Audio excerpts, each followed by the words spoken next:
Miarabantsika tsy arery avindray tratra izao zoma maraina fa 20 ny volana desambra izao misaotra an'Andriamanitra trantsika fa fahasoavany sy ny famindrampony no arotsaka amintsika isanandro alohan'ny andaisantsika ny teniny dia hivavaksika.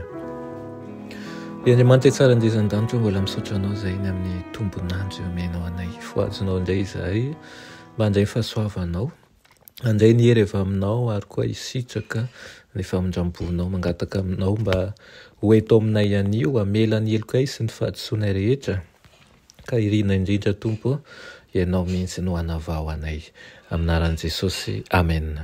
Teny mofinainantsika androany dia manao hoe fotoam-pahoriana tsy misy toa azy. Alaina amin'ny Daniela 12:1 manao hoe ary amin'izany andro izany dia hitsangana Mikaela andrian-dehibe izay mitsangana hiaro ny zanaky ny firenenao ary isy andro fahoriana izay tsy nisy tahaka azy hatrizay nisian'ny firenena ka hatramin'izany andro izany ary amin'izany dia ho afaka ny firenenao dia izay rehetra hita voasoratra ao amin'ny boky. Amen. Rehefa hifarana ny afatry ny anjely fahatelo dia hitsahatra tsy hanao fifonana ho an'ny olomeloka ety an-tany intsony ny famindrampon'Andriamanitra. Efa vita nivoaka an'Andriamanitra ny asany, efa nandray ny ranonorana farany izy, dia ny andro famelombelomana avy amin'ny fanatrehan'ny Tompo ka vonona hiatrika ny andro fizahan-toetra manoloana azy izy. Ivezivezy aingana mampitony lanitra sy ny tany ny anjely. Isy anjely avy etỳ an-tany ilaza fa vita ny asany. Efa nampiarina tamin'izao tontolo izao ny fisedrana farany ary izay rehetra hita fa nahatoky tamin'ny didin'Andriamanitra dia efa nandray ny tombo-kasen'Andriamanitra velona. Anandratra ny tanana izy sady hiteny amin'ny feo mahery manao hoe vita. Rehefa mivoaka avy amin'ny fitoerana masiny Jesosy dia hisy aizina hanarona ny mponina eto an-tany. Mandritra an'io fotoana mampangorohoro io dia tsy maintsy hivelona eo mason'Andriamanitra masina tsy misy mpanelanelana ny marina. Efa nesorina ny fefy ny sakanana ny ratsy fanahy ary hanampatra ny fahefany amin'ny olona ny komy izay tsy nety hibebaka hatramin'ny farany Satana.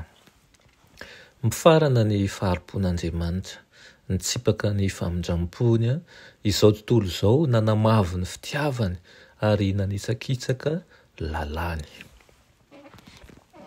Nioatran'ny fetrany fahasoavana ny ratsy fanahy, efa niala ny fanan'Andriamanitra izay nikirizany ho toerana. Tsy manana ny fahasoavan'Andriamanitra ho fialofany izy ireo ka tsy misy miaro azy intsony amin'ilay ratsy.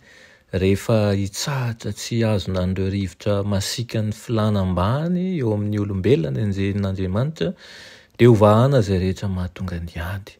Ho tratry ny faharavana mahatsiravina noho izay niatratra amin'ny Jerosalema fahiny ny tany manontolo.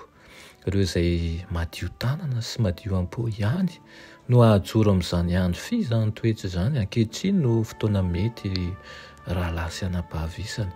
Raha mbola miazona ny rivotra efatry ny lanitra ny anjely mba hahatonga ny fiantsoana sy ny fifidianana antsika ho azo antoka. Amin'io no fotoana tokony andraisantsika ny famindram-pony. An'io ihany koa ny fotoana tokony hanekentsika ny mahampamonjy an'i Kristy. Tsy mahalala ny ampitso isika. Andeha re androso, andeha re handray azy. Amen. Andriamanitra tsara indezan-danitra mbola misaotra anao izay ny amin'izany hika avy any aminao izay miantso anay indray fa efa tomotra ny fotoana.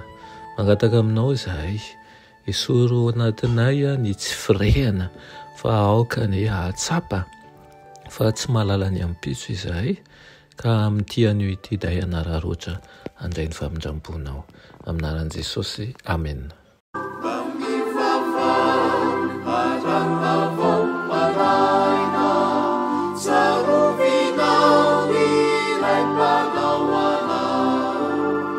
Izay miaro ny farasiaina